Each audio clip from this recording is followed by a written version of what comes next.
These are the tough times that bring out the best and worst in people.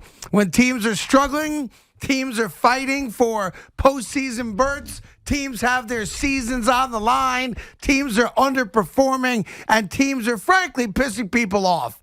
And that's where we are with all of our teams. Good afternoon, Evan. How are you today, kid? I can't get over the fact that you're wearing glasses. Oh, yeah. I want to go with the smart aleck look today. You actually look smart. Yeah, I do look smart today because I thought today was a very important day for our show because I need to really be on my A's and P's and Q's and I's and T's and S's and D's because I'm so smart today with what's inside my head. I wanted to look smart because I know what I'm going to say is brilliant today. Right. I wanted to make sure that as we repurpose the content of today's show, that it appears that I'm as smart as I feel. I don't know what you're going to say and if it's going to be intelligent, but I can confirm for everybody at home that Craig actually looks pretty damn smart right now. I look very, very smart. I got to hand it to you. I'm going to go from here right to the library. That's what I'm going to do, just to be involved near books. Nice. Because if you're near books, you're close to being smart. That's how it works. All right, so listen, you can pick your poison. Which team do you want to start with? Obviously, I would love to start with football, so let's just do a quick baseball thought first, okay? The New York Mets proved again last night why every time they tickle your fancy and make you think like, maybe? Could it be? Are they really gonna? That they're not. And last night, because if there was ever a moment for you to believe conceptually in that game, that moment is the spark. That's going to rally us to play our best possible fill in the blank, baseball, basketball, whatever, football, whatever it may be. The Mets had that in the series win against the New York Yankees, and I thought they had it in spades. And then to come out last night against Wainwright, of all people, and put up the offensive clunker they did, I am now officially going to help you out. I'm going to put you out of your misery, Evan. Yeah. You are DED dead. Well, I could have used that information about 12 hours ago because last night was a special night for Met fans. We had a deadline. We as season ticket holders had to decide, should we put 30% down on postseason tickets? Real? That was yesterday? And it's a real deadline because if you don't, they could very well give your tickets away. And I'll never forget a story Joe once told me about the Jets in '02, the last time the Jets won the AFC East. They won it on the final game of the year, shocking victory against the Packers. They got help in the Patriot-Dolphin game, and thousands of people were leaving Giant Stadium saying, oh my God, I'm not going to be able to go to the playoff game. I didn't give the Jets my money. So I've always learned from that. So last night at about 6:45. Now, hold on. Was there a time deadline or was it like midnight? It was midnight, but right at the end of our show last night, I logged on the app, and I said, you know what? Let me do it. Big win against the Yankees. Let me just be sure. Big series against the Cardinals. Now, if I had a half a brain, I would have waited 2 hours, and I would have watched Jeff McNeil, who stinks, and I'm sick of looking at him. I am so sick of Jeff McNeil. And then I got to hear Adam Wainwright basically wax poetic how he was envisioning Carlos Beltran. I got to give Wainwright credit. Wainwright said it's been, I'm paraphrasing here, been a long time, but, I'm a historian, so I figured Met fans would enjoy a little memory blast. Yeah. Leaving the hook on the table. Yeah. yeah. Kiss my ass, Wayno. I have grown to actually. He's still pitching. Look, and he's had a great year. I mean, he's pitching some of his best baseball. I have grown to really respect Adam Wainwright. Dare I say, even like Adam Wainwright. Those comments after the game, though, was absolute BS. Well, look, it's show respect. So, did you give the 30% or not? Of course I did. Oh, you're such a sucker. Because I'm a sucker. Now, do I know they're dead? Of course. They're a game under 500. But I kept thinking in the back of my mind, how would I feel if they somehow went on a miraculous run and I didn't have my tickets? Okay, so you put the 30% down. Was the phone number 1-800-SUCKER? Is that, have the Mets changed from 718-507-TIXX to 1-800-SUCKER? As soon as Jeff McNeil struck out with the bases loaded in the first inning, I knew it. I knew it. I said, Evan, you are a sucker. How about the Little League defense a little later on in the night? Hey, listen, bottom line is this. The Mets, the Mets did not deliver or capitalize on what was the most feel-good series win, I think, of the season against the New York Yankees. So you can't trust them. They are dead. They're dead. You can now concentrate on football. I'll worry about baseball for the two of us because the New York Yankees I wouldn't say very much alive, but they are very much alive. And took care of business late against a bad Twins team. Meanwhile, Toronto just keeps on winning. Well, put a thumping on Tampa yesterday. But the Yankees have what they claimed they had a week ago, which is we control our own destiny. But the New York Yankees did something yesterday that I didn't see coming, that you didn't see coming. And I'm not talking about the comeback against the Twins, because maybe you could see that coming. I really with how didn't, they own even Minnesota. at 5-2. I know I'll give David Cohn credit with Ryan Ruocco yesterday. He goes, the goal here is to get Judge up with 2 men on base. Sure. He pre-analyzed that, and that's why you get paid money to be an analyst. I thought he did a good job, and exactly how it played out. Judge had an incredible moment. I mean, that could be a moment you look back on, but forget that. Forget the comeback win, as amazing as that was. The New York Yankees, in the middle of September, admitted defeat. And I was stunned by it because I didn't see it coming. They announced to the world that Gleyber Torres is no longer a shortstop. And we had stopped even bringing it up anymore because it was one of those things where, look, he's the shortstop for the rest of the year. They'll do something during the offseason to move him off short. But that's it. He's the shortstop. And last night or yesterday afternoon, when I saw that lineup posted and I saw Gleyber's playing second base, I was taken back. And I got to give Aaron Boone a lot of credit, or Brian Cashman, whoever ultimately made the decision. It doesn't matter when you make a good decision as long as you make it. Everybody that's watched the New York Yankees has known the truth for a long time now. The guy can't play shortstop. And maybe, Craig, his offense will start to wake up now that the pressure of playing shortstop is gone. So I thought that was a big move by the Yankees. It was a very surprising move by the Yankees. And we'll find out now over the next few weeks if it pays off. Look, this is the soft schedule we talked about. You got Garrett Cole back from the hammy, pitching against the Orioles.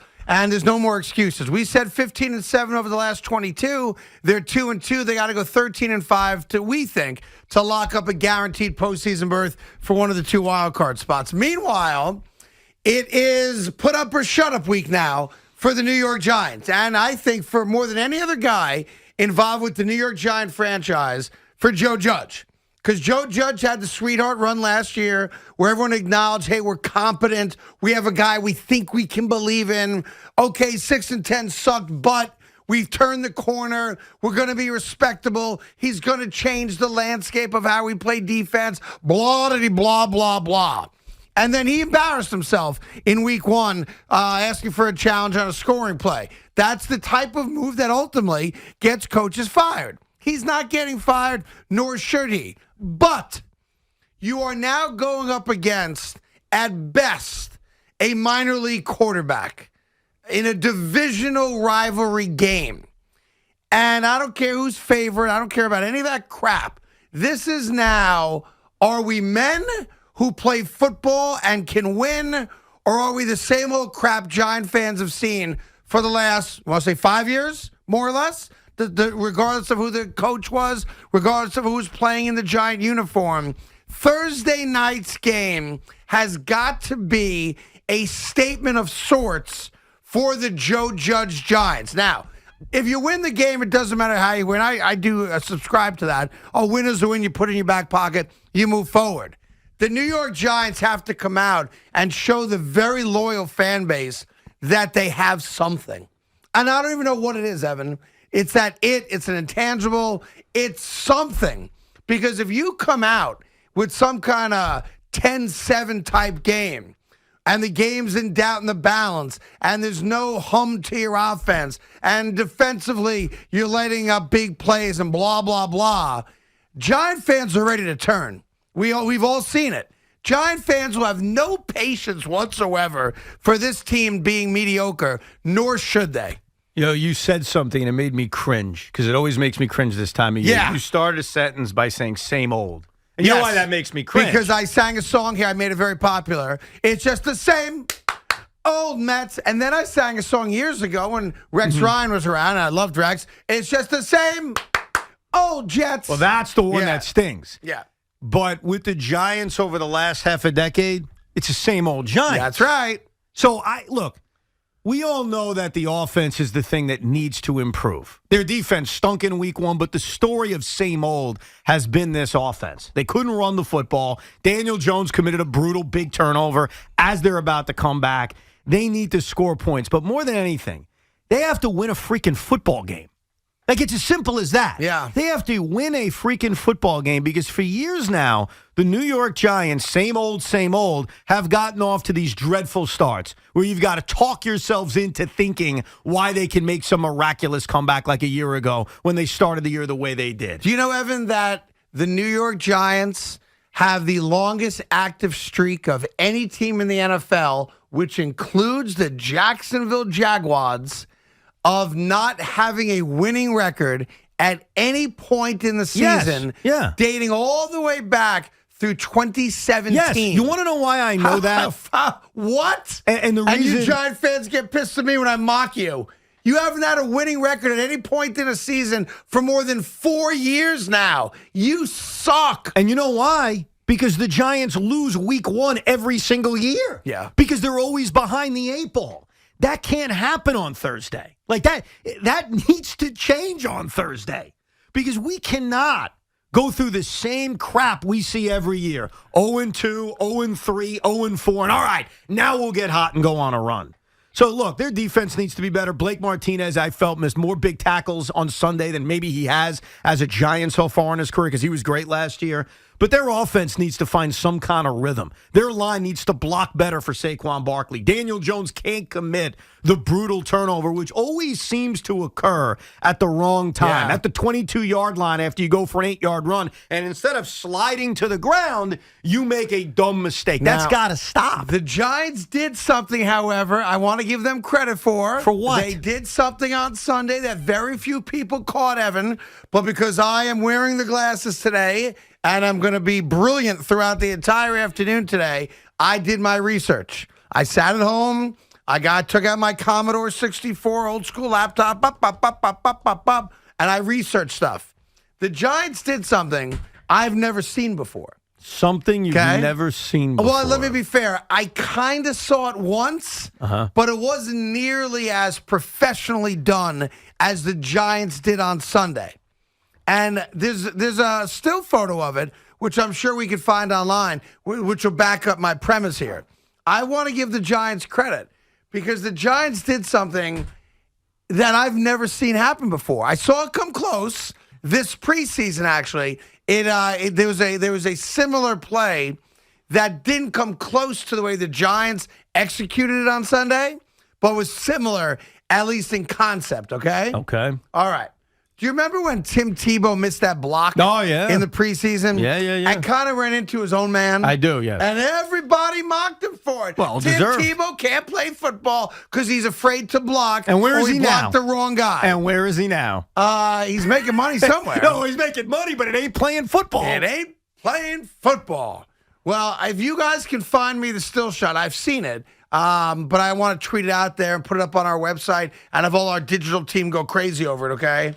Do you know who Nate Solder is? Does that name ring a bell to anybody? Yeah, overpaid left tackle that Dave Gettleman paid a ton of money to.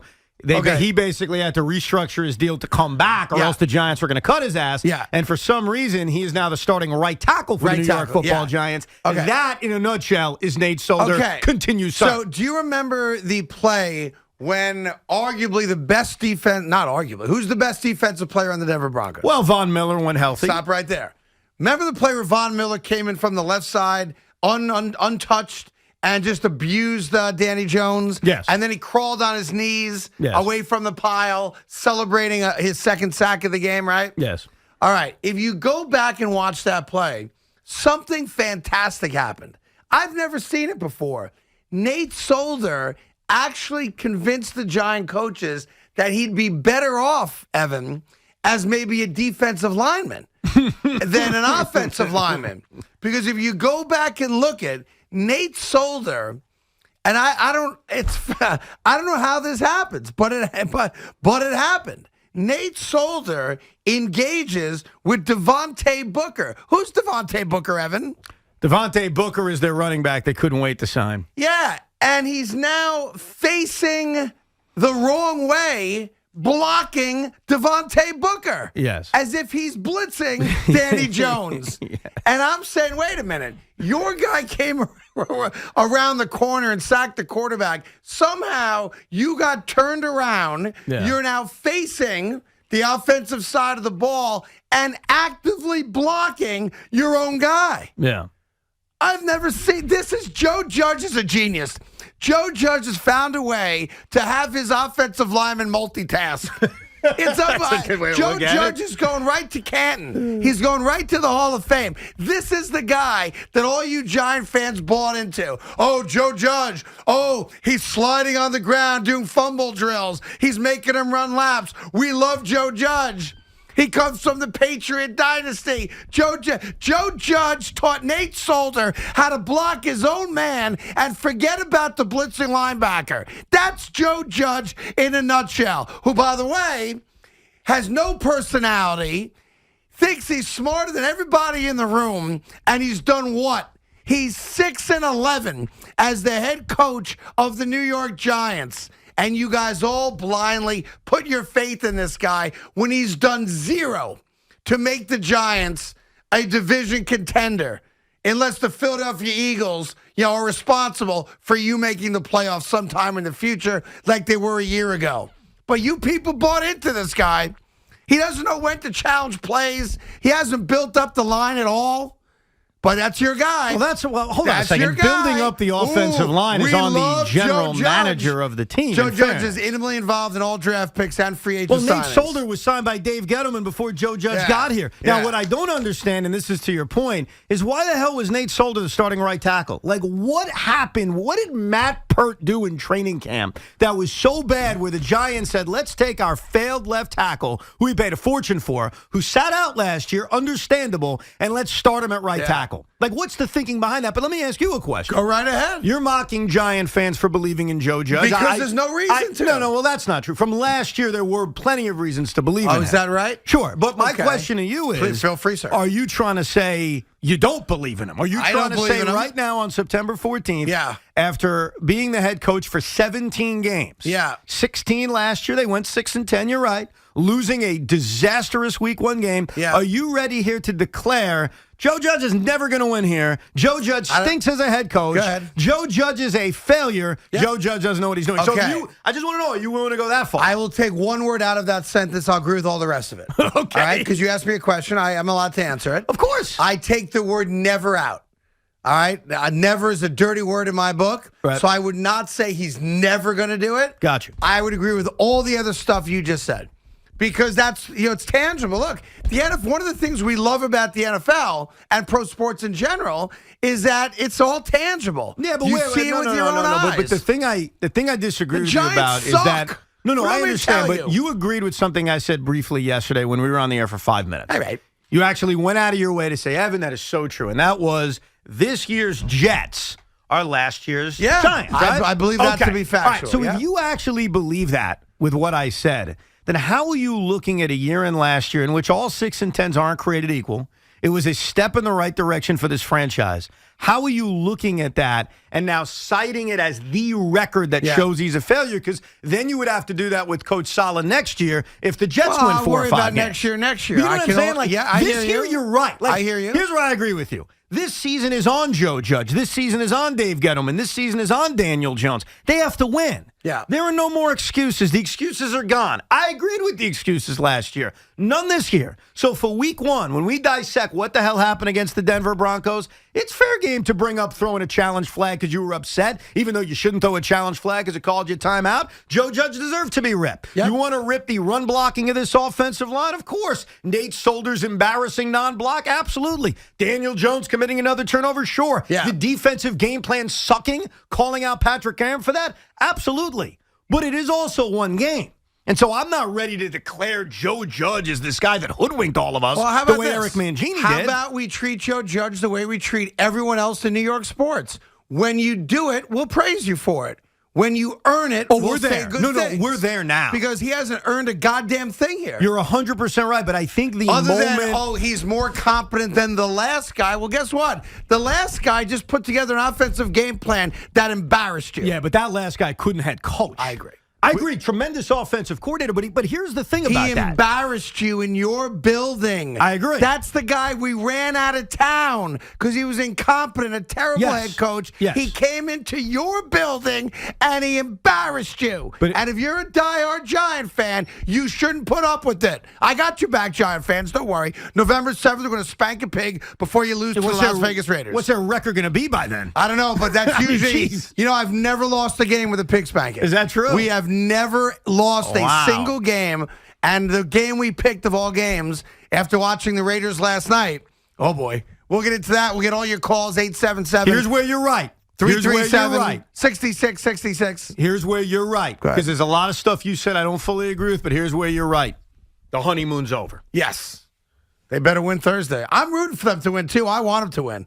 If Henneke puts a 30 spot on you, though, Joe Judge better find a place to live outside of the confines of New Jersey. Well, his defense better not give up 30 to Taylor Henneke in that offense. And can someone explain to me why one of your best defensive players only played half the snaps of the game?